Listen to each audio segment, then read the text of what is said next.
Welcome to Small Town Times. I'm here with Dave Mendocino, former councillor, former chair of Casselholme board, former chair of DSAB board, and just former a bunch of things, hey? Yeah, not former chair of Nipissing District Housing Corp, which was the arm of DSAB, housing arm of DSAB. Okay, you weren't the chair of the DSAB board? No, that was Mark. That's been Mark King's domain for the whole time. Oh, no kidding. Yeah, I kept getting that confused. Yeah. Nobody corrected me. And I enjoyed my time as chair of the Conservation Authority as well. That too. Yeah, right? yeah. So thanks for having me on again. And cheers. Cheers to Twigs Coffee Roasters, yes. Sponsors of the North Bay Echo podcast. This is an addendum to one that I just did with Scott Clark with the Echo Essentials podcast. Right. Because, we had on as a guest your old friend and Jamie Lowery. Oh, yes. And so we're going to talk about Jamie Lowery as a councillor, why people don't like him. or why he's ostracized on council, 9-2 votes. We cover a lot of it in the discussion with Scott's podcast, but I figured you'll have some insight as well, because we'll talk about Casselholme, Castle Arms, which is still a little bit of a stink bomb to come, right? And also, we want to talk about the homeless hub saga and where it's going to go. So we got a bunch of things to talk about. But first, how's your summer going? This is being recorded August 7th. Summer's going great. I mean, it's been a good summer so far. We just hosted a weekend with all my buddies and their lovely wives and all the kids. The kids are now in their late 20s and 30s. Some are getting married. Some have girlfriends now. Mm-hmm. So we had about 34 at the house on Sunday, just enjoying the day. It was an awesome. It's just I love it when I see there was 4 or 5 boats beached at on my beach, and people just in having a great time. And it's that's what summer's all about, man. That's why we live here. Yeah. One of the reasons, anyways. A big reason, right? You can have that kind of thing. You don't have to travel far for it. You can just have it in your backyard. Yeah, exactly. Or close to it anyways. Not everybody can, as the homeless hub conversation is going to bring out. But, I think that there's a lot to be said about people that have what they need, trying to help others in some way get then some of the necessities of life, right? So let's talk about that first. What are you hearing? Where do you think it's going to go? Well, I mean, a lot of tight lips right now in terms of. They just put out. They just hired a real estate guy, DSAP, right? Yeah. To try to find something. Yeah, no, talk about that statement. That confused me a little bit, quite frankly, because the week before they had held their public meeting. And it was very well reported, the kind of feedback they got, mm-hmm.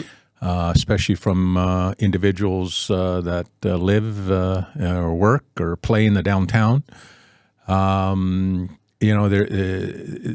didn't mention during this public meeting that they were hiring a real estate agent. Then the next week in the media, we're hiring a real estate agent, and it looks like they're going to discuss all this in camera as far as if they get a...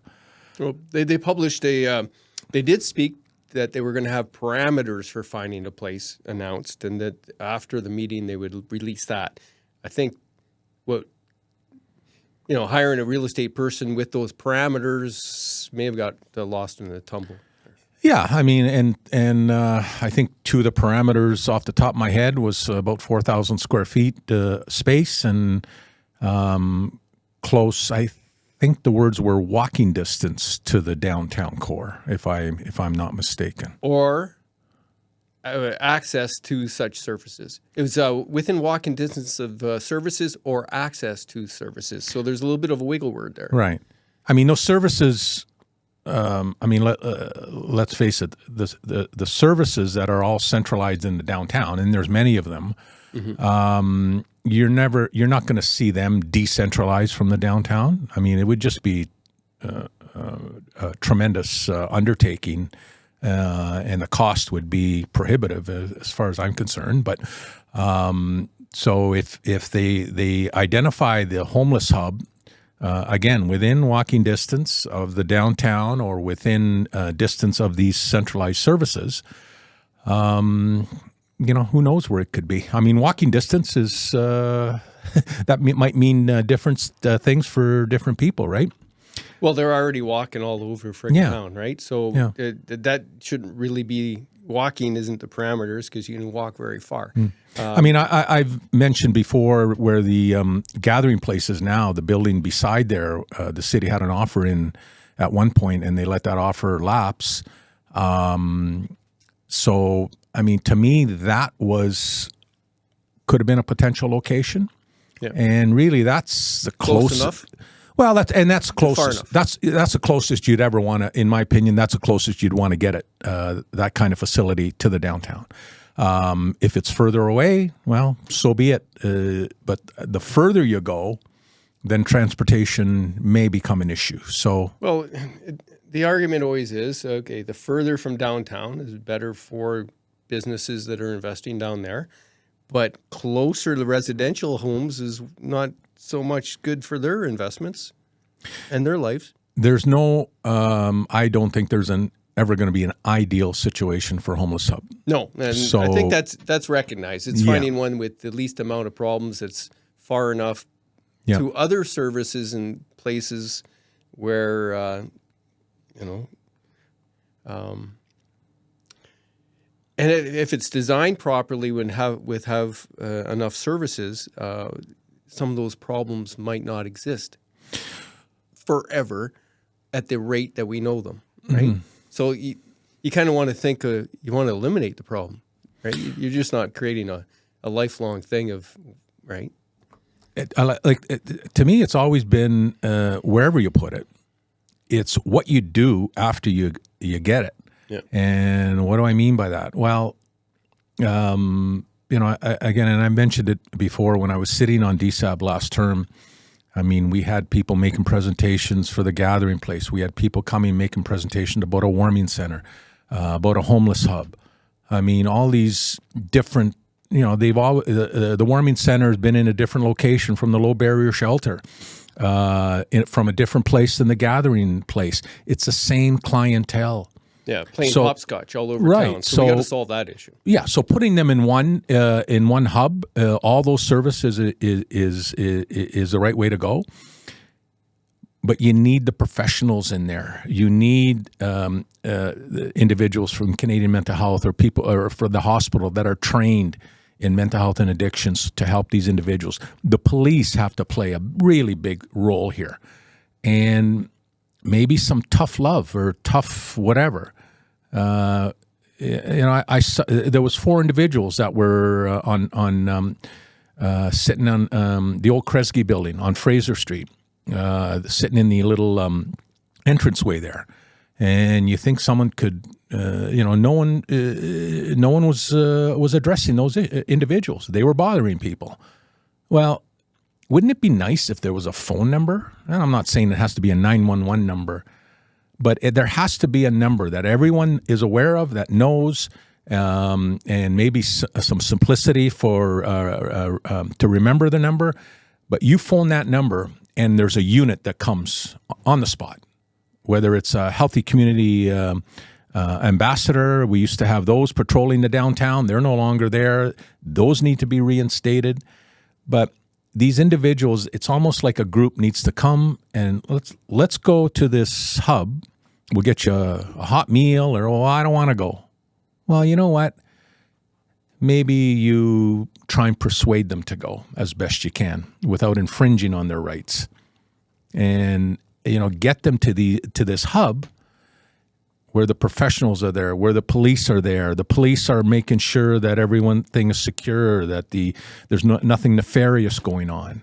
Yeah, I mean, to get identify the building is one thing. What you do with it is going to be so important. And they do have a roadmap with the report that was done. I'm not saying it's perfect, but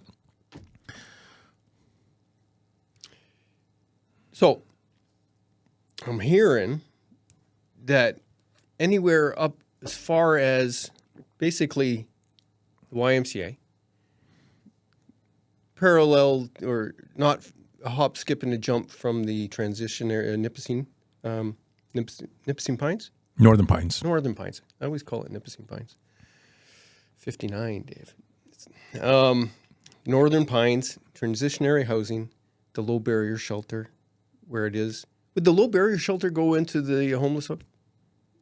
Collective? Yes. Yeah. It should. Right. It should. Definitely there's a need for crisis center facilities, usually full up there at Chippewa and Castles, right? Mm-hmm. But the thing when you're talking about, moving people, convincing them to go, them being trouble, right? Bothering people.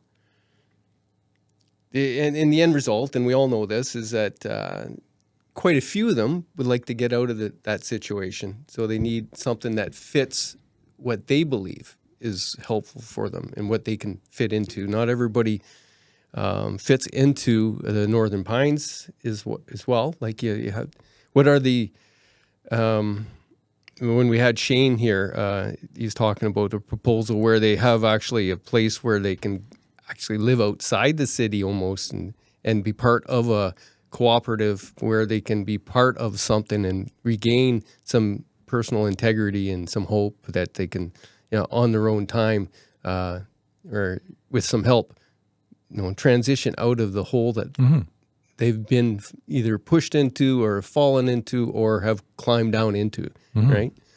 And I think everybody's keeping that sort of in mind. I was talking to a police officer who was on vacation. 17 years, he said he was thinking that by the 17 years, things would be looking a little bit better, there'd be improvement. But he feels like they're just running around in circles at the moment. Everybody's just patchwork, trying to deal with hot spots. And it's between the health system and the justice system, they're just, repeatedly dealing with the same people. But I've noticed that they've made quite a few arrests. They've been trying to crack down on the on outstanding warrants. They caught up with a few of the drug dealers. I was actually talking to another person that spends a lot of time up at the hazardous waste depot, and there's guys breaking into there for the chemicals in the batteries just to get high off of, right? All the time, cutting through the fences, and it's just like chasing rats out of a garbage pile because they're into electronics. It's unbelievable having to deal with that on a near daily business basis. And he also he lives in an area where there's people in tents and private land that isn't being occupied properly, and the person who owns the land's out of town, and he's got to deal with that around his residential. It's so frustrating. There's a boiling point, right? So it is a hot topic.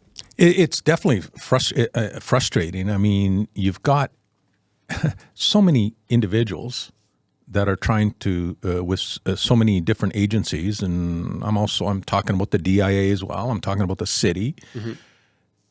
We're talking about 200 some people, 200 plus people. Yeah. How they can control the situation the way they do, and there's no other words I have for it. Well, they don't control the situation. They do occupy a lot of people's time because they don't know how to deal with it. Well, but they are, in a way, they are controlling the situation because we can't. The people that are good intentioned and want to help can't seem to get a handle on it. It's just so frustrating, and I can't imagine being in the business. I mean, it's got to be just so frustrating. I mean, you're looking at the warming center. Low barrier, food. I mean, something, these individuals use the service. They go to the gathering place. They use the warming center. They use the low barrier shelter, or most of them do. It's very, very frustrating. Did you know, and I had a friend of mine that was in the Muskokas recently, Huntsville, and they spent a lot of time in the downtown. And he says, you know what, Mendo, we were down there for a number of hours. We didn't see any homeless people.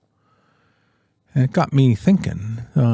You Google homeless shelters in the Muskokas. There isn't any. There's a shelter that comes up for single women with kids. So we have something like that here. If you're in a situation where you have to flee a home or something for whatever abuse. Amelia Rising. So a mother and their kids. So and there's another one, I can't remember the name, Nipissing First Nation. Yeah, right. And so, but that's not. Yes, she may be homeless with her kids, but that's not the kind of homelessness we're talking about here. Oh. In Aurelia, they have looks like it's a men's shelter, like Hope Awaits on Fisher Street. No homeless shelter. Between Barrie and North Bay, those are the only two homeless shelters down that whole stretch. I stand to be corrected in that. This is just me looking. Well, it's a good point, really. What you're trying to say is that if we didn't have any place to help, maybe we wouldn't have the people. Is that what you're trying to say? Well, we wouldn't have the people to help if we didn't help them? Well, I guess, again, I go to my buddy and why are there no homeless? Didn't see any homeless people in the downtown. Well, again, if they don't have one. Well, let's have a political debate about that. We used to be a regional psychiatric care facility. Mm-hmm. Mike Harris and crew decided that we'll put them on the streets and try to help them another way. Didn't happen, didn't work. All kinds of other things didn't happen and didn't work. We have a provincial government that's conservative that could probably do, like they're in charge. I know that they're trying. They got funding coming in for a bunch of different things, but I don't see the problem getting better. Now, of course, Ontario isn't the only place in the world that this is happening. It's happening everywhere. Mm-hmm. It's the drugs. It's the type of drugs people are taking that put them in too deep a hole to get them back out and becomes a mental health issue. So we don't have the legislation to deal with it like a mental health issue. Anyways, right? So there's a whole bunch of different layers. So let's use some tools that we already have in the toolbox. And one big step in. I got to tell you, I'm really impressed with the new police chief. And when I read that they went out and corralled 52 individuals who had outstanding arrest warrants. So there's 52 criminals walking around North Bay that, now, like, why? This is the part that really, again, there's no place it's frustrating. The jail's full. Hey? Is jail full, as far as I know? Well, then shove them in there any way you can, because this is the kind of stuff where we need to get tough. Well, packing them in like rats produces more people that are desperate when they get out. Right? And yes, we got to show some compassion to these individuals. Well, we got to have a system to help them, those that want to move on, and that's that's where the rubber hits the road. But I don't see any good happening from 52 individuals that have broken the law walking the streets. And there's more than that walking the streets. Well, I'm sure there are. But I know some people in suits walking around the city of North Bay that have had some criminal past in the background, right? But if you can pick them up. Yeah. And at least let them know you're going to put them through that. I mean, that may be the straw that breaks their back as far as wanting to get out of whatever they're into. Well, and if you see them, let's face it, in the past, the police have they see someone doing drugs on the street, well, it's no longer a priority for them. Well, it needs to be a priority. Maybe they need to be hassled a little bit more, these individuals. Maybe they need people in their face, law enforcement. Yeah, maybe. Maybe. I don't. Make it harder for them. But what are you going to do with them? And have them have mental health issues. Bring them to the hub. And you might have to do that 50, 100 times. And if, you might save a few along the way. Well, the homeless hub's not going to be like a detention center. You're talking about a detention center. Well, not quite a detention center, but certainly something where, hey, when you can go someplace and get a meal, a bed for the night, be warm during the day, and there's some activities there to do. I mean, some of the individuals with mental health and addiction issues, that will appeal to them, and maybe it's the majority of them. Yeah, some of them. But the addicts that are hooked on these terrible drugs, and some with creating mental health issues if they don't have them already, you can't just take them away from those drugs without something to. You need health care to help them get out of the DTs, and you're not going to do that at a homeless hub. You're not going to do that at a homeless hub, but you might convince that individual that the best place for them is Northern Pines. And that's where you can get the job done. And as that system goes through and there's more and more people that are successfully transitioned, so that people can see that there's hope, then it works. It's going to take some time. But in the meantime, what are we going to do? That's what it is. So I think that wiggle worm as far as or accessible to services is that they're going to have a transportation system to bring them to the hub and then to the services they need. I'm not sure. I don't know the whole plan. Well, that's a missing piece, right? Is there going to be a transportation service? Obviously, there's going to be more cost to that, but if it's going to work, then the cost is well worth it. I mean, we've covered this before. DSAB spends over $2 million right now between the low barrier shelter, the warming center, and overflow hotel rooms. $2 million. Like that money, if they get the hub going, that money can be reallocated. And you're going to have to find some new money, but I believe that there is new money that could be found. Let's call it reallocated money within the existing system. And again, the goal should be get them in there as often as possible. Sometimes you might have to use a little tough love to get them in there, and they may be upset with you or whatever, but that's okay. Get them in there. Oh, you're talking about forced removal of a person who's fighting back and on drugs, man. There's a lot more to the. Not saying it's easy. You're using soft words. Not saying it's easy, but you gotta do something. And again, maybe it's a little bit of tough love that they need. I don't know, but well-directed compassion, I think, is probably the better route. But you need a place to bring them, and you need the support services to help them out of what they're in, too, right? So mine, I'm hoping that they identify housing first, and supports wrap around. Right? Absolutely, and that's why the hub to me is. I mean, we're in the business now, and we're not going to get out of it. We're in the business of homelessness, and it's not a pretty business, and the clientele aren't very good customers, but. We have them, and we're obligated to see what we could do to take care of these individuals. And the hub, to me, is the way to go. So hopefully sooner rather than later, they're moving that direction. Yeah. It's funny, there was a comment that we've been having a lot of fun about the consultant that didn't consult for that report. But of course, Rob Biltz, who's was an environmental consultant for a long time, he put a post under our YouTube podcast, and he wanted to clarify. He says the person that was hired is more of an advisor following the client DSAB's direction, which would have told them to consult with different groups. And that was an interesting point. Puts it back on the lap of the people that tendered the contract, right? If you're paying the money to hire a consultant, you are directing that consultant.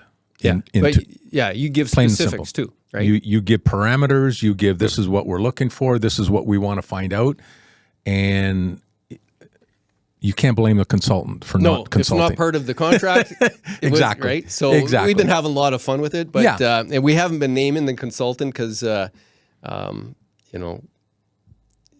really comes down to what they were directed to do. And their advice was probably what would work. if you did some consultation.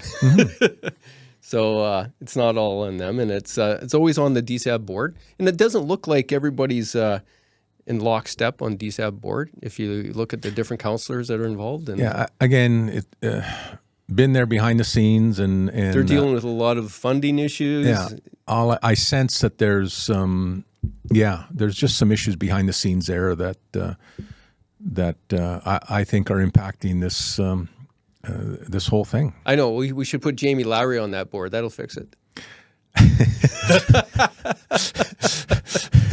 You want to go in the right direction or the wrong direction? Well, we'll find out what the problems are, right?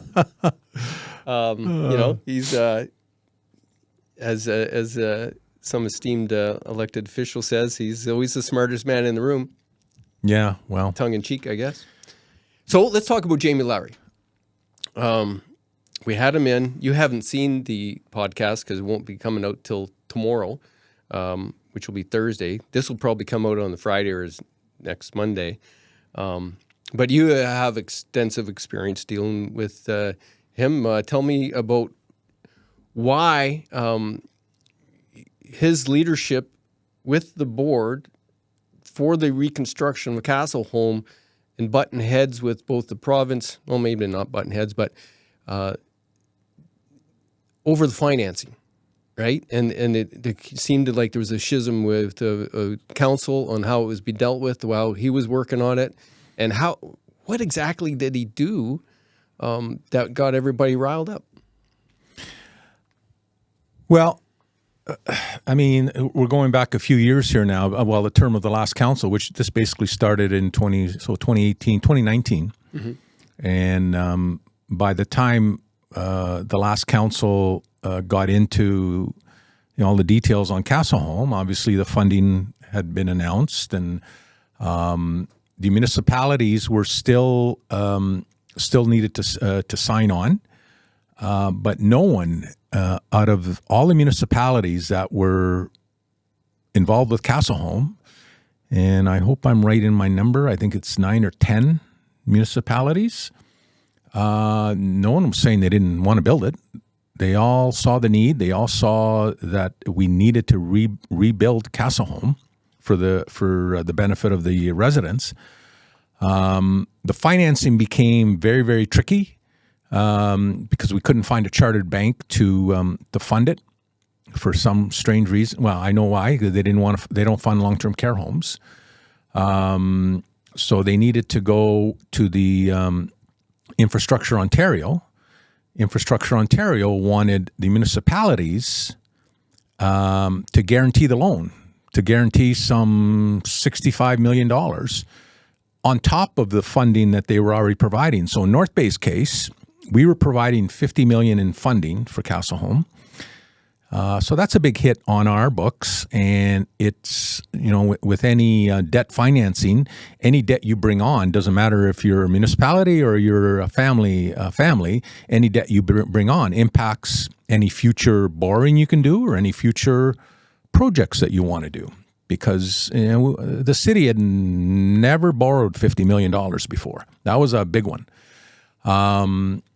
So on top of the $50 million, we also had to guarantee the $65 million. And North Bay's portion was about 80% of that. And we couldn't handle it. And we started discussions with our MPP. We started discussions with the Casselholme board. Our MPP went to bat for us. Our MPP fought and fought and fought to get that guarantee off the table. And all he was asking for was time. But the board of Casselholme at the time and the CAO at the time, Jamie Lowery, wasn't having any of that. They were steadfast, moving ahead. And one of the reasons why they moved ahead was because they had already committed to the contractor. Without the financing being in place, that's when it started falling off the rails. I mean, being an ex-banker, that to me is unacceptable and irresponsible, and to go ahead and commit to a contractor that size of project and not have your financing in place. That was when it started falling off the rails, because now they have to push and now they have to fight. And you didn't something need, about the way the tender was let too, right? It didn't agree with how the city normally does it. Not well, that the city's it was totally different from. 100% on tenders. Well, I mean, you can say what you want about the city, but Anyways, the paper was signed with a contractor that won the tender and put a time bomb in there. there was a time bomb in it. In that there's no upset limit. So it's 120. That's the budget right now. It could very well be past that, more than that. So there's no upset limit.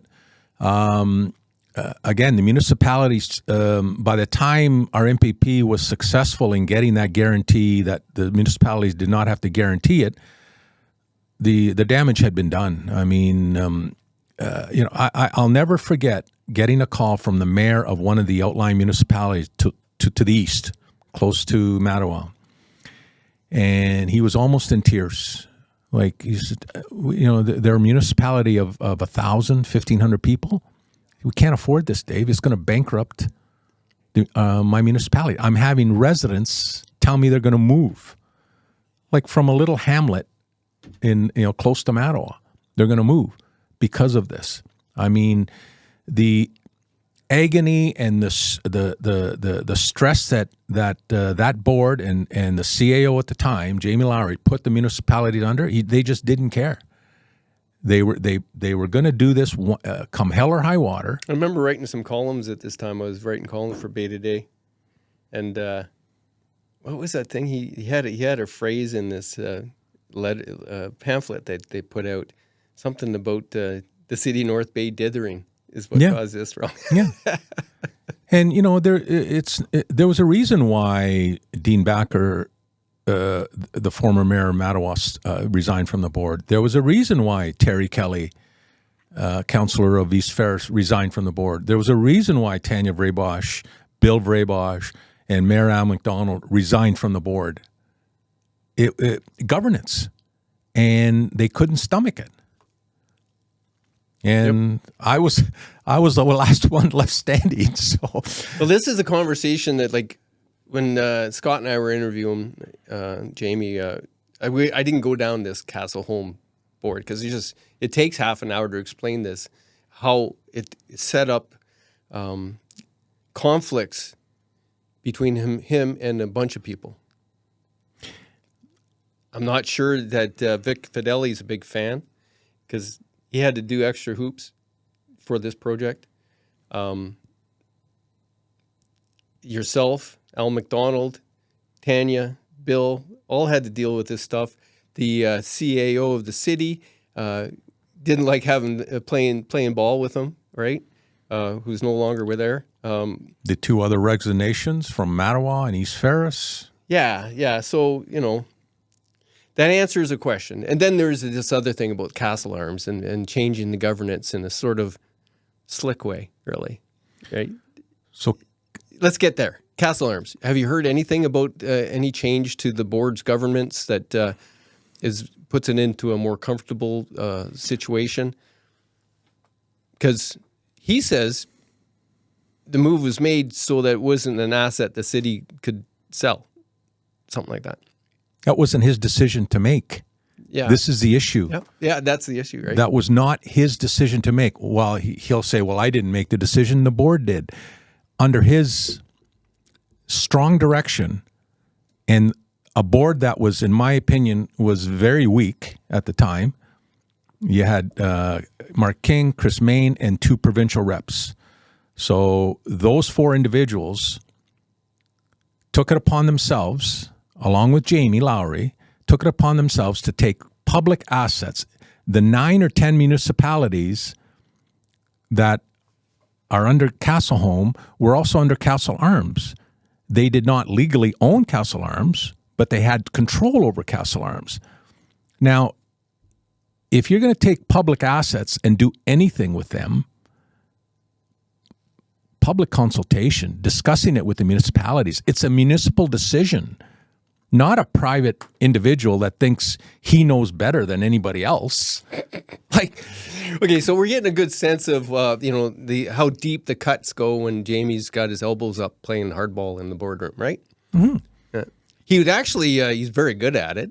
He has good experience. If there was a way to harness that in the right way, I think we could actually, he could do something really good for the city. Well, again, I harnessing it in. I mean, he had an excellent opportunity to really bring the municipalities along, and that's all they wanted a say, they wanted a voice, they wanted to make sure the voice was heard, and all Jamie Lowery and the chair and vice chair at the time of Casselholme did was put their nose up at all the municipalities, ignore them, and that's the part that how do you ignore your partners that are actually coming to the table with money? It's just strong arm tactics that, in my opinion, obviously it worked, but there was a lot of capital left on the floor, and in my opinion, those municipal assets of the apartment buildings, $25-30 million in assets that are now controlled by private individuals, a private board, that has to be fixed. I don't know how it's going to be fixed. I do understand that there's still some people around that don't like what happened. I'd sure like to find out how it's going to be fixed. And the only way it's going to be fixed is the decision is reversed. Like the Casselholme buildings need to be revert back to public control of those 9 municipalities. And for an individual to say, well, I did it, or myself and the board did it so that the municipalities would not have control over those assets, I don't know who these individuals think they are, but that's not their call. That is not their call. Not quite democratic, but possibly. A good example. Anyways, that's what I'm looking for, is that example. That's not in the podcast with that interview, because we actually wanted to talk about his 2 years on council and his experience and where he's at and why and where he might go forward, right? And that's in there. Not quite sure he's enjoying the elected official experience to the point where he's going to run again, or whether or not he might be one of those that try to run for mayor and then move along if they don't get it, right?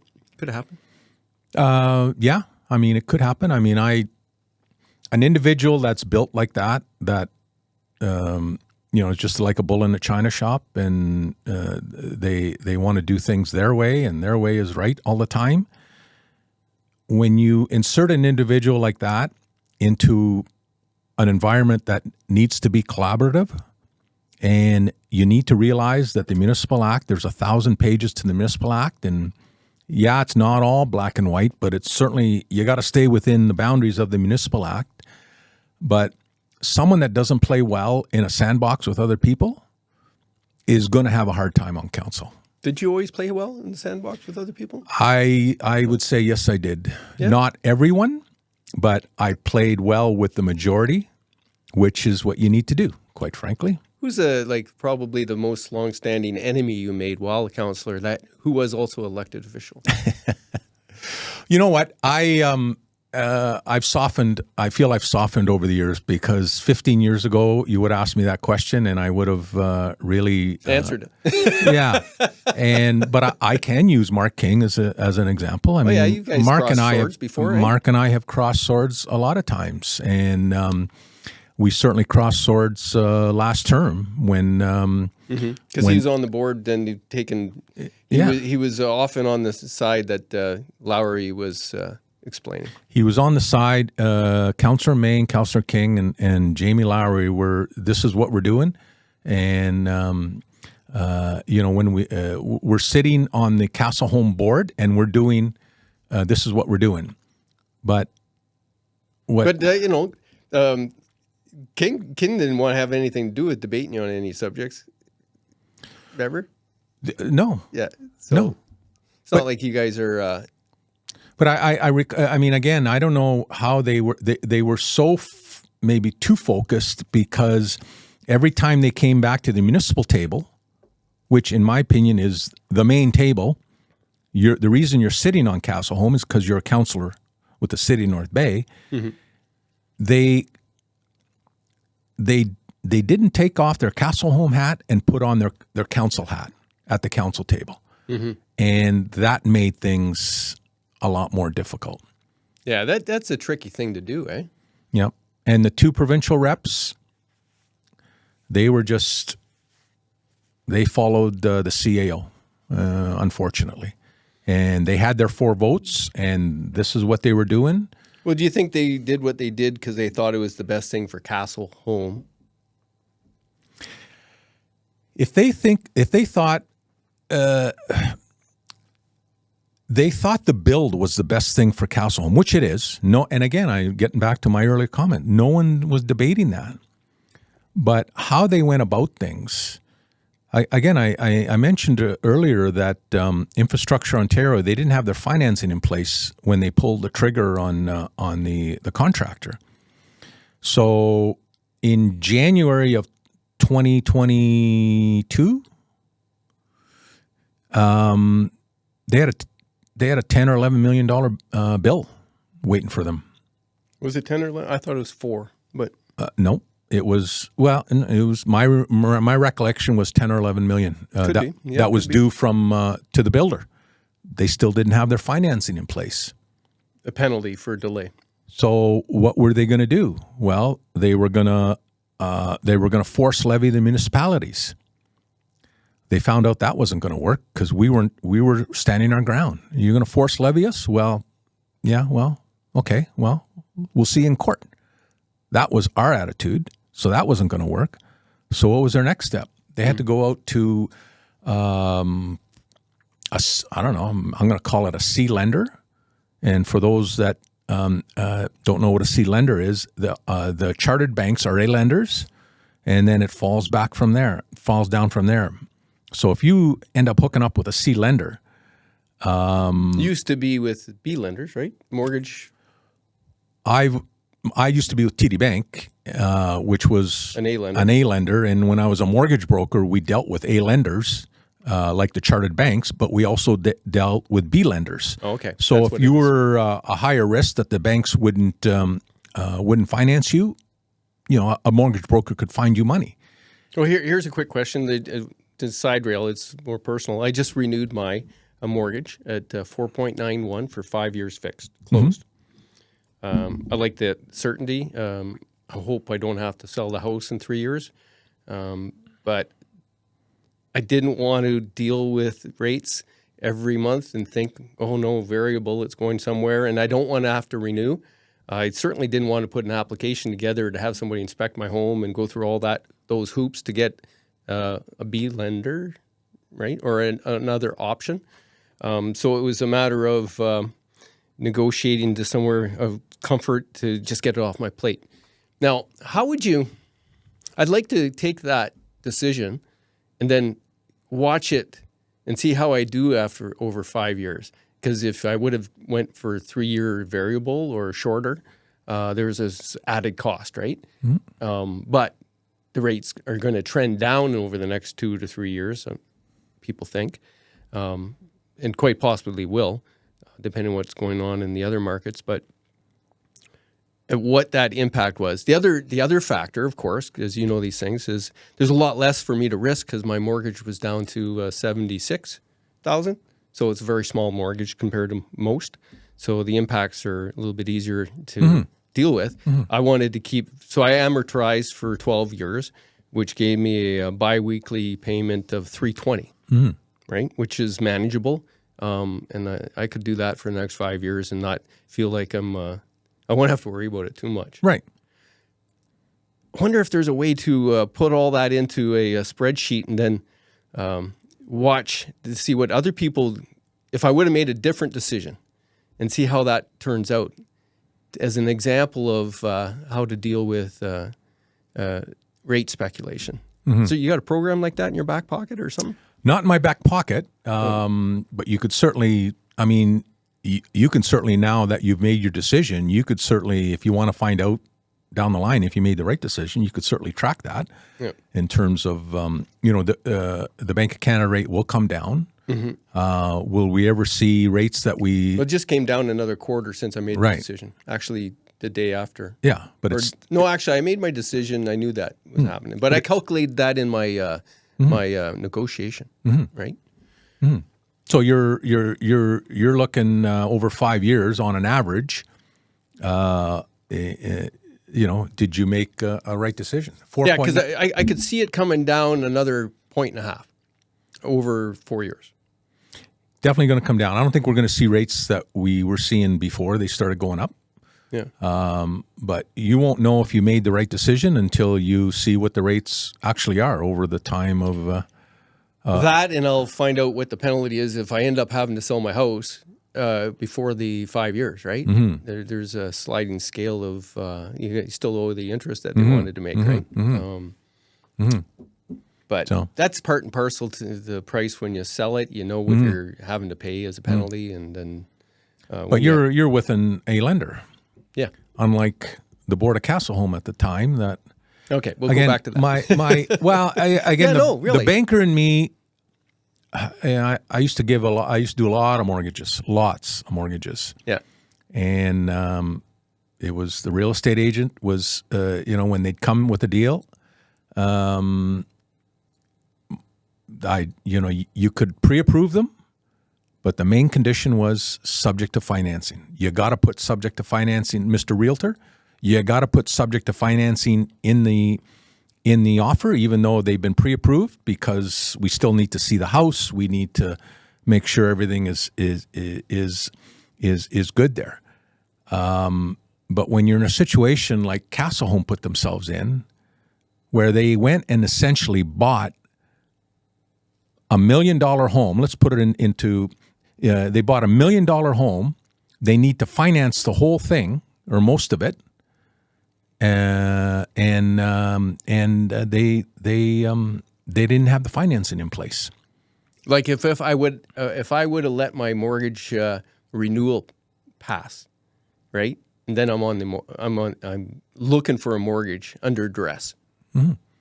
Well, you're under duress, but also think about the duress of you've just bought $1 million home, and you got to finance it, and you don't really qualify for it.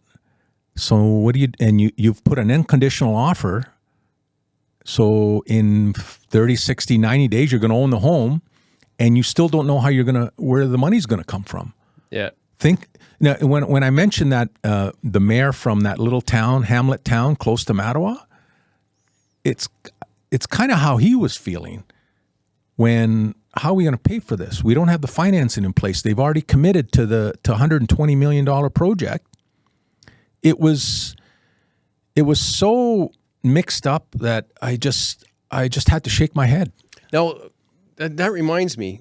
You brought up at the time, and this is kind of what instigated some of the Jamie Lowery's maneuvers, is that proposing a new governance structure so that those other municipalities wouldn't have to be dragged along, because it's a unique governance structure for Casselholme. It's a governance structure that was set up in the early 1960s, and it was a model that fit. I don't know why at the time, but it was a model that fit for Northern Ontario at the time.